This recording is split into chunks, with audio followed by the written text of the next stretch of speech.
आते हैं कश्मीर में हम इस बार देख रहे हैं रिकॉर्ड वोटिंग हो रही है। ऐसे ऐसे इलाकों में रिकॉर्ड तोड़ वोटिंग हो रही है जहां पर ऐसा सोचा नहीं जा सकता था। इस पर आपका क्या आंकलन है, आप कैसे देखते हैं? पहले तो मैं चाहूँगा कि कश्मीर की जो स्थिति बदली है उसके संदर्भ में सबसे तो पहले मैं मेरे देश के न्याय तंत्र को प्रार्थना करना चाहता हूँ कि अगर सरकार किसी काम को करने के लिए उसका एक डिजाइन होती है, उसकी एक स्ट्रेटेजी होती है। ऐसी समस्याओं के समाधान के लिए उस स्ट्रेटेजी के तहत काम करना होता था। अब उसके लिए कभी मुझे इंटरनेट बंद करना पड़ा, कोई एनजीओ कोर्ट चला गया और वो बड़ा कोर्ट के अंदर बड़ा इशू बन गया। आज समझिए कि भले मैंने कुछ समय के लिए इंटरनेट बंद किया था, लेकिन आज बड़े गर्व के साथ वहाँ के बच्चे कहते हैं कि 5 साल से इंटरनेट बंद नहीं हुआ है, 5 साल से हमें सब सुविधाएं मिल रही है। कुछ दिन तकलीफ हुई लेकिन अच्छे काम के लिए हुई थी। अब वो अदालत के अंदर जब विवादों में चढ़ जाता है तब चीज़ें गड़बड़ा जाती है।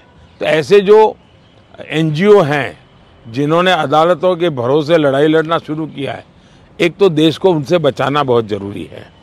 दूसरा, वहाँ का सामान्य मानवी जब मतदान करता है ना, तब वो सिर्फ किसी को जिताता ऐसा नहीं है जी, मतदान करता है मतलब भारत के संविधान को गले लगाता है।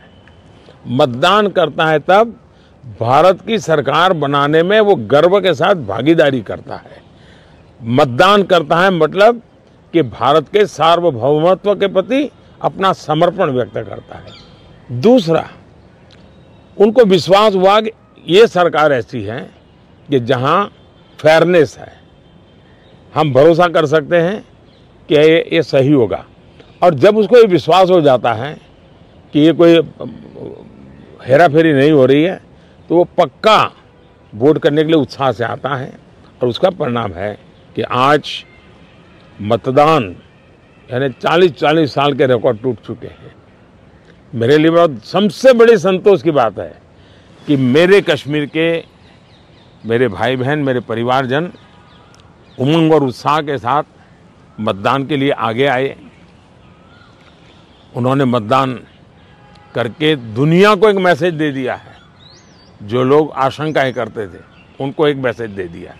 सर, ये क्या विंडिकेशन है 370 को जो आपने हटाया, इससे क्या लगता है कि आपका ये विंडिकेशन है कि जिस तरह से अब 370 ये सिर्फ एक 5-4 परिवारों का ही एजेंडा था जी। ये न कश्मीर की जनता का एजेंडा था, न देश के लोगों का एजेंडा था।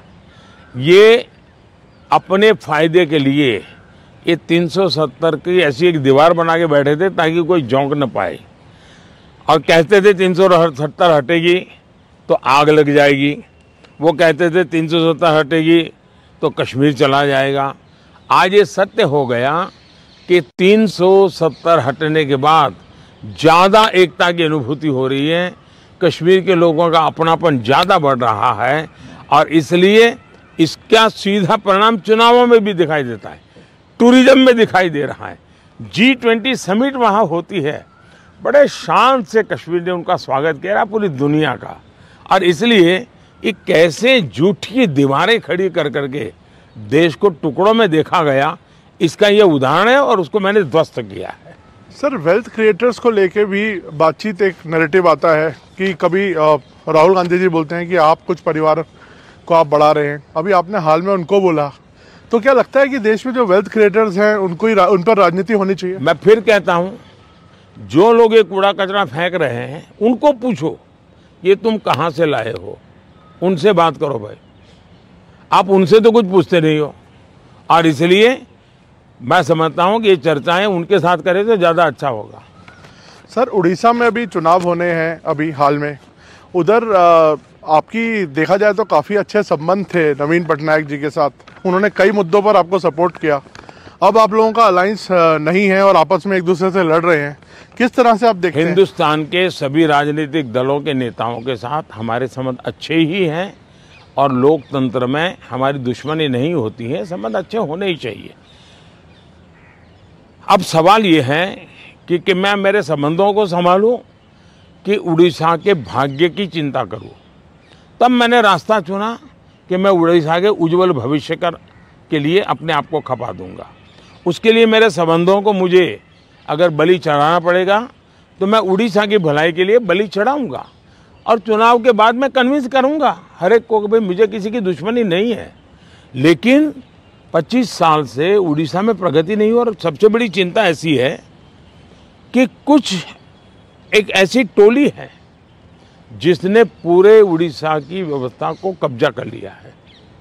ऐसा लगता है पूरी व्यवस्था को बंधक बना दिया है, और जब इतना बंधक बना दिया है तो बहुत स्वाभाविक है कि उड़ीसा अगर उस बंधनों से बाहर आएगा तो उड़ीसा खिलेगा। उड़ीसा की अस्मिता का सवाल है। इतने प्राकृतिक संसाधन है उड़ीसा के पास, एक समृद्ध राज्य के गरीब लोग देख करके दुख होता है। हिंदुस्तान के समृद्ध राज्यों में उड़ीसा है, इतनी प्राकृतिक संपदा है, और हिंदुस्तान के गरीब लोगों के राज्य में भी उड़ीसा है। तो इसके लिए सरकार जिम्मेवार है, और इसलिए उड़ीसा के लोगों को उनका हक मिलना चाहिए, उड़ीसा को उसकी अस्मिता मिलनी चाहिए। उड़ीसा का भाग्य बदलने वाला है, सरकार बदल रही है। मैंने कहा है कि उड़ीसा की वर्तमान सरकार की एक्सपायरी डेट 4 जून है, और 10 जून को बीजेपी का मुख्यमंत्री उड़ीसा में शपथ लेगा। मोदी जी, बंगाल में भी ताबड़तोड़ एक टक्कर की लड़ाई चल रही है। आपके भी बहुत कैंपेनिंग वहाँ पे आपने की है, और अभी आप शायद फिर जाने वाले हैं बंगाल। क्या लगता है आपके प्रोस्पेक्ट्स कैसे रहेंगे बंगाल में? एक तो मुझे लगता है कि एनआईए के जो फुट सोल्जर्स हैं, एक बार उनको वेरीफाई कर देना चाहिए कि वो कहाँ से रिपोर्टिंग आपको भेजते हैं। बंगाल के चुनाव में टीएमसी पार्टी अस्तित्व की लड़ाई लड़ रही है। आपने देखा होगा पिछले असेंबली के चुनाव में हम 3 थे, 3 में से बंगाल की जनता ने हमें 80 पर पहुंचा दिया। हमें लोकसभा के अंदर भारी बहुमत पिछले चुनाव में मिला था।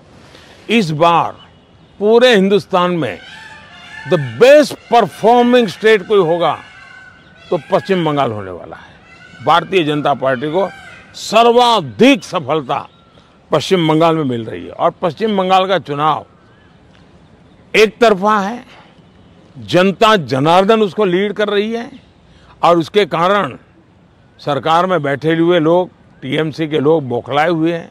लगातार हत्याएं हो रहे हैं, हमले हो रहे हैं, भाजपा कार्यकर्ताओं को चुनाव के पहले जेलों में बंद कर दिया जा रहा है।